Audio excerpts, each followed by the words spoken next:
Okay, I'm putting him on.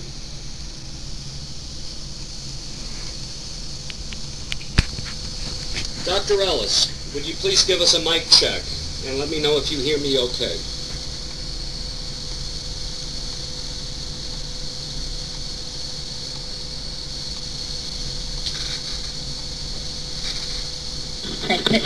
Say hi. Say hi, Jeff. Hi, Jeff. Dr. Ellis, you're coming in perfectly. Just give me a confirmation that you hear me okay. I hear you just now, right. Ladies and gentlemen, my name is Jeff Guterman. I'm the director of the Counseling Zone. In 1997, Dr. Albert Ellis participated in a text-based chat sponsored by our network. Tonight, we embark on a truly historic internet event by having Dr. Conference. Dr. Albert Ellis is arguably the most prominent living psychotherapist in the world. He has written over 70 books, over 800 articles. He is known as the grandfather of cognitive therapy.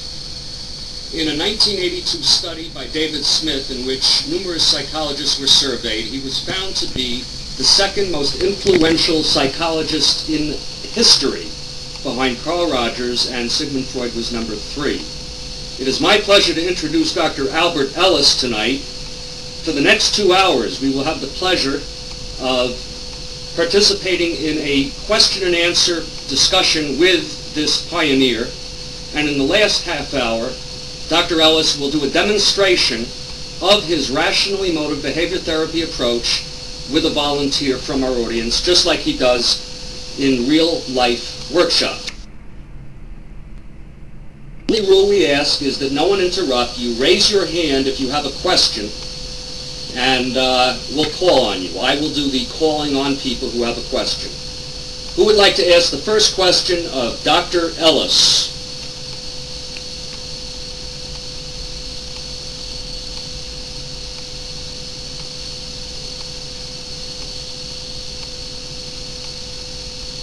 Go ahead, Dave.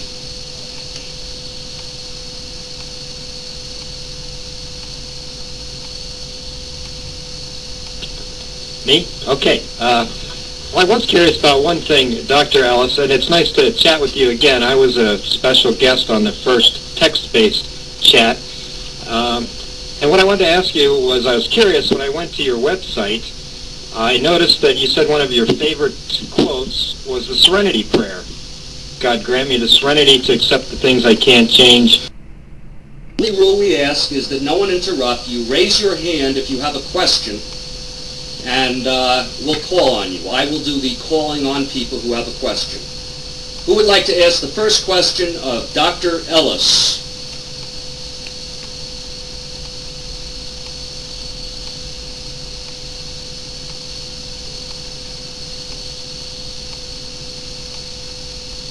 Go ahead, Dave.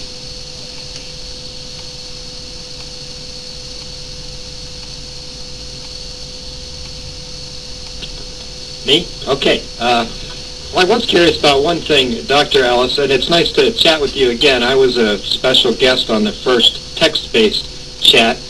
And what I wanted to ask you was, I was curious, when I went to your website, I noticed that you said one of your favorite quotes was the Serenity Prayer. God grant me the serenity to accept the things I can't change. Talking about incorporating wisdom as a key concept in as counselors, as part of our identity and a core counseling characteristic. I was wondering if you could just talk a little bit about how you got to incorporate that spiritual philosophy into your work.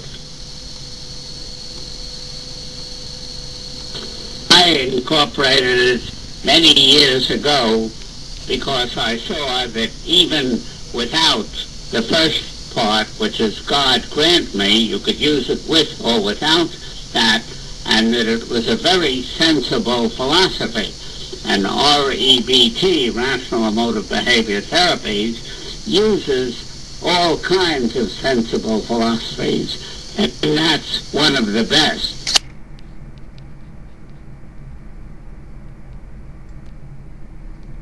Been using it for a great many years. Since I'm the one who's going to be calling on people, if I want to come in, I guess I don't need to raise my hand because I would have to just call on myself. Dave, do you have a follow-up question to that? I have many. Do you have a follow-up to that, David?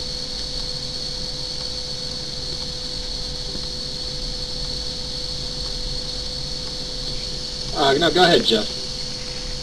Well, I thought it might be interesting, Dr. Ellis. It's interesting that David would bring that Serenity Prayer up.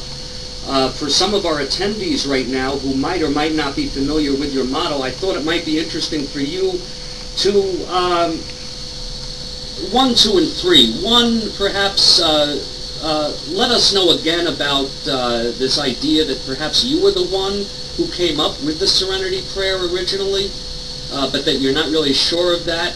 Number 2, the basic tenets of your rational emotive therapy approach.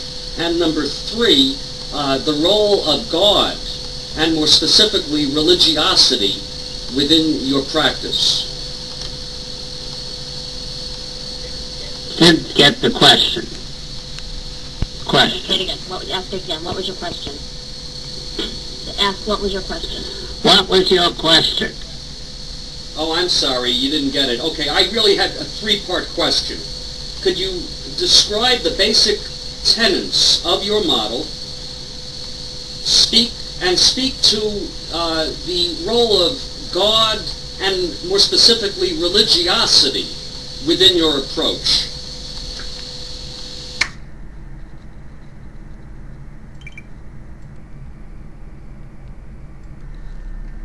As far as I know, there are no gods whatsoever, so we don't use God, but we use spiritual views, meaning views that go beyond the individual and to the social group. So I use the prayer, which is Reinhold Niebuhr's prayer, by saying, give me the courage to change what I can change, the serenity to accept what I cannot change, and the wisdom to know the difference. You don't need God in it.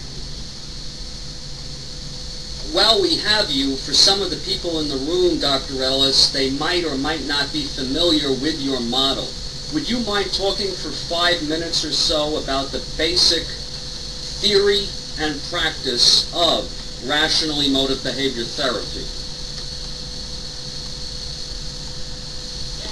Yes. When you have goals and values to stay alive and be a reasonably happy human being, then at adversity, things and people block you and you block yourself.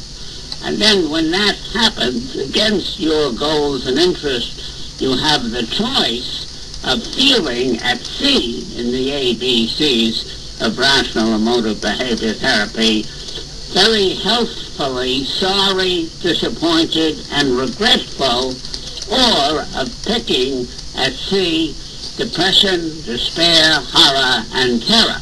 And you mainly exert that choice existentially at B, your belief about A, the adversity.